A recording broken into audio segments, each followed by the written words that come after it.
Imagine a man in a three-piece suit, puffing thick cigars, telling polite European society that the root of all its misery lies somewhere between childhood and the bedroom.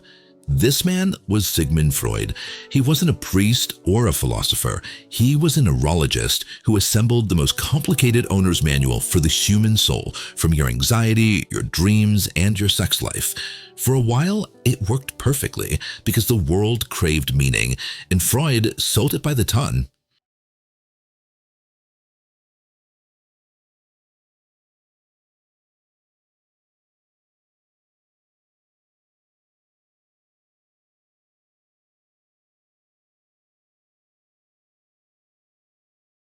Vienna around 1900 was the perfect backdrop for this. The city throbbed with scientific progress, electricity, and art, but society was morally rigid and steeped in convention. Sex was strictly off limits, especially concerning children, as the society was profoundly Catholic with the church maintaining moral authority. Women suffering from inexplicable symptoms were quickly branded as hysterical or morally weak. Contemporary medicine was completely baffled. Doctors could dissect a brain but had no clue what to do with heartbreak or anxiety. Psychiatry treated psychological disorders as organic brain diseases, managed with electroshocks, hydrotherapy, or isolation. Into this vacuum stepped Freud, a doctor who sounded more like a novelist. He promised that every symptom carried a hidden story, every dream a secret code, and every human being was a stage for ancient family dramas. Freud was revolutionary because he directly attacked the three biggest societal taboos of his time. The taboo-breaking business model. Freud theories were considered provocative and revolutionary because they challenged the bourgeois order and broke three central taboos simultaneously. First, Freud declared sexuality, libido, the entire psychic energy, as the fundamental driving force of human experience, not only in adulthood but also in childhood. Infantile sexuality. The assertion that children harbored sexual desires and fantasies was a frontal violation of the prevailing notion of childhood innocence. Freud concluded that neuroses arose from the compulsive suppression of this natural drive. Second, Freud introduced the concept of the unconscious, which at the time seemed an almost compelling explanation. This unconscious was the repository for all drives, impulses, and wishes that we refuse to acknowledge because the rigid society of the time labeled them as indecent and dangerous. Freud countered the moral condemnation of his time. Emotional problems were not character flaws or sins, but the consequence of internal conflicts. Third, Freud placed the family at the center of his provocation with the Oedipus complex. He posited that every child develops desire conflicts with the parents, experiencing love, desire for the opposite sex parent, and rivalry towards the same-sex parent. The bourgeois nuclear family, the holiest of social institutions, was thus exposed as a stage for unconscious, incestuous conflicts. He distilled the cultural chaos of his time, influenced by thinkers like Darwin and Nietzsche and Marx, into one provocative thesis: civilization is the price we pay for suppressing desire. It was philosophy disguised as therapy, and intellectuals devoured his essays as if they were reading the Bible of neurosis. Metaphor, not mechanism, Freud's method. Freud's genius lay in his narrative power. He could transform emotional chaos into an elegant story. He promised not just a cure, but an explanation for civilization itself. His greatest weakness, however, was his certainty. He treated those stories as scientific fact. His lab was his living room. His data were his patients' confessions, filtered through his own imagination. His method, the so-called talking cure, was revolutionary. Freud replaced the cruel medical methods of his time, electroshocks, isolation, drugs, with the therapeutic conversation. He asked patients to practice free association, to say everything that came to mind. He gave suffering attention instead of punishment. The problem was that Freud often derived his interpretations from his own theoretical convictions and moral biases. If a patient rejected his theory, Freud didn't see it as a sign of error, but as resistance and thus proof of repression. This made his theory an unfalsifiable system. You couldn't disagree with him without simultaneously confirming his correctness. The core mechanism Freud used to explain psychic distress was repression. Freud defined repression as an active defense mechanism that banished unpleasant, conflictual, and socially unacceptable ideas, drives, and memories from consciousness into the unconscious. Repressed content doesn't vanish, it continues to operate in the unconscious, influencing our behavior, dreams, and symptoms. Where does the repressed content resurface? In symptoms, inexplicable physical ailments, hysteria, neurosis are for Freud simply the physical language of your repressed conflict. In dreams, the dream is the via regia, royal road to the unconscious. Here, censorship subsides and your forbidden wishes return in a masked symbolic form, achieved through dream work mechanisms like displacement and condensation. In slips, your mistakes or blunders, the famous Freudian slip, are not accidental, but evidence that unconscious, repressed impulses briefly break through into everyday life. This concept was so compelling at the time because it elegantly explained the discrepancy between people's moral facades and their inner conflicts. The drama on the couch. Freud's theories gained fame not through lab data, but through his elaborately crafted stories, especially his renowned case studies. These single case reports served as his paradigmatic evidence, but a closer look reveals the fatal methodological flaws inherent in his approach. Anna O., the myth of the talking cure. The patient was Bertha Pappenheim, known as Anna O. in psychoanalytic history. She suffered from a series of enigmatic, hysterical symptoms, including paralysis, hallucinations, and speech disturbances, for which no organic cause could be found. Freud's interpretation. Although her treatment was conducted by his mentor, Joseph Breuer, Freud claimed the case as proof for his theory of repression. He assumed that Anna's symptoms were the physical language of her forbidden, often sexual desires. The paralysis, in his view, was an expression of forbidden lust that her mind refused to acknowledge. The resolution of symptoms occurred only because she could finally articulate the repressed, often sexual, conflict. The twist and modern critique. Patient contradiction. Bertha Pappenheim later publicly distanced herself from Freud's sexualized interpretation. She became a prominent feminist activist and attributed her suffering not to repressed sexuality, but to her powerlessness within the society of her time. History sided with her. Flawed mechanism. Freud confused meaning with medicine. Modern trauma research confirms that talking about traumatic experiences helps the psyche, narrative integration. However, it refutes Freud's hiding in the basement theory. Modern science shows that intrusive memories tend to explode into awareness, not hide in the unconscious. Anna O. was helped by the chance to process the unbearable, not the excavation of buried lust. Dora, the masterpiece of circular logic. The patient was Ida Bauer, dubbed Dora by Freud.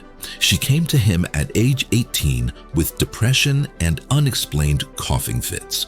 Dora had accused an older family friend of sexual harassment. Freud ignored the real-world accusation and consistently interpreted Dora's suffering through his favored lens, sexual repression. He asserted that she secretly desired the man and that her symptoms were a defense mechanism against this forbidden lust.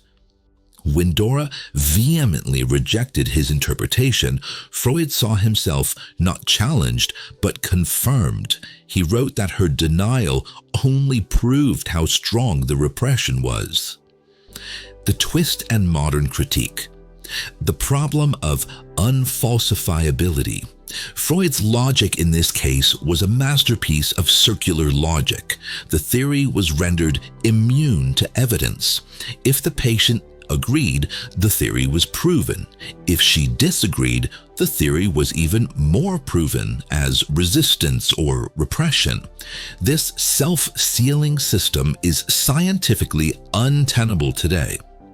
Ethics problem and gaslighting. Dora broke off the therapy. Freud published the case anyway, essentially footnoting her own account out of existence. What he framed as a fantasy of desire may have been real-world coercion. He misinterpreted a trauma survivor as a flirt with father issues. Today, this would be viewed as a breach of patient autonomy and a form of gaslighting. Freud's conclusion from the cases. These cases illustrate Freud's ambivalence. He humanized suffering, but he privatized its causes. It was easier to blame the fantasy of the subconscious than to acknowledge that society itself might be the wound. The verdict. What wouldn't be scientifically viable today? If Freud submitted his case studies, like Anna O or Dora, to a modern psychology department, his work would be scientifically unsustainable. Although his clinical and literary pioneering work is undisputed, the methodology itself fails modern standards of replicability and peer review. The most critical methodological weaknesses that would be considered unviable today are lack of replicability. Freud's theories relied on artistically rendered single-case reports, which are difficult to reproduce using systematic methods or on independent cohorts. There is a complete absence of statistical data or controlled studies. Lack of objectivity and suspicion. Interpretation was heavily influenced by Freud's own expectations and hypotheses. He often asked suggestive questions, steering patients toward his own theoretical interpretations. Modern standards demand neutral, independent evaluation. Selective data interpretation. Freud chose to highlight only those patient statements that supported his theory of the Oedipus complex and libido. Contradictory statements were often discounted or reinterpreted as resistance or repression. Freud built theories like furniture, sturdy wood, but completely lacking an instruction manual. The unconscious in neuroscience. Freud's concept of the unconscious was visionary, but its metaphorical execution is obsolete. Modern neuroscientists demythologize Freud's unconscious. They recognize that the majority of our decisions, perceptions, and emotions indeed lie outside conscious control. The unconscious exists today as a real, empirically verifiable dimension, but no longer as a theater of drives and symbols. It is understood as the result of neuronal activity, automatic information processing, and unconscious learning, not as a warehouse of repressed sexual wishes. Contemporary empirical research directly refutes many of Freud's core assumptions. Attachment, not drive. Attachment theory shows that bonding, emotional needs, care, and social interaction are significantly more formative for psychological development than sexual drives. The Oedipus complex is not a universally demonstrable developmental stage. Dream theory. Controlled studies have failed to replicate Freud's assumptions about dream interpretation. Dreams are rarely just veiled wish fulfillment, but serve various functions, often related to stress processing and cognitive consolidation. The ambivalent legacy. Freud opened the door to the inner life, but he filled the frame with smoke. He taught the world that the unconscious rules us, but he built an empire on never testing what that actually meant. Nevertheless, he remains a pioneer. He is considered the founder of psychotherapy and of dynamic psychology. His ideas were relieving. He replaced moral failure with unconscious conflict, which alleviated shame from the afflicted. He opened the door to treatment through understanding and dialogue, an enormous advance over the forced institutional measures of his era. Culturally, he is an architect. His language, ego, repression, defense mechanism, Freudian slip has profoundly infected everyday culture. Psychoanalysis fulfilled the need for meaning and self-understanding in a confusing, contradictory epoch. This is the uncomfortable truth. Freud was right about the exercise, the total honesty with yourself, but he was wrong about the coach. His theories were an attempt to crack the human mystery with the tools of the 19th century: introspection, analogy, and elegant prose. It was brave, perhaps even inevitable, yet science has built the instruments he never had. And right here, at the moment science clears the smoke, the next act begins. The real revolution isn't digging for buried trauma. It's learning to live without the myth that someone else has already decoded your soul. In the end, Freud remains exactly what he never intended to be. Not the man who solved the mind, but the man who convinced the world the mind deserved to be solved. That's his real legacy. Not the Oedipus complex, not dream symbolism, not the theatrical architecture of id, ego, superego. What survives is the permission he gave ordinary people to look inward without shame. He turned self-reflection into a cultural right. And maybe that's why he's hard to bury. Even when his mechanisms fall apart under modern research, his ambition still stands. The belief that inner chaos can be understood, named, and negotiated. That belief was radical in 1900. It's still radical today. But here's the part we rarely say out loud. Freud didn't free us by being correct. He freed us by being wrong in a way that made us think. He forced us to question authority, morality, desire, memory, guilt, and the stories we tell ourselves when no one is listening.